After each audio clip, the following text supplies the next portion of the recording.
Tips for using anti-seize on and around oxygen sensors. First, don't use too much, people. Okay, I cannot stress that enough. But you also want to be sure that you're using the right type of anti-seize near the sensor.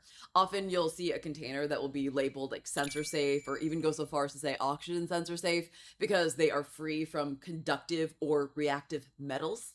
Examples of that are copper or graphite-based anti-seize. Neither are technically safe to be used around electronics. And I also I'm not always the best about it, but I try to avoid aluminum anti-seize on exhaust components because it actually has a pretty limited temperature tolerance. Most aluminum anti-seize compounds are usually only rated for like 1600 degrees Fahrenheit, and aluminum also has a tendency to oxidize when exposed to extreme heat and oxygen. So not a good combination for exhaust. Also, while anti-seize is not technically a lubricant, it can act like one when first applied to the thread. So it can skew torque values by decreasing the friction between the threads, which can cause an over-torqued condition. So just keep this in mind when you're installing your new sensors, and just be sure that you're not using too much and you're not over-torquing.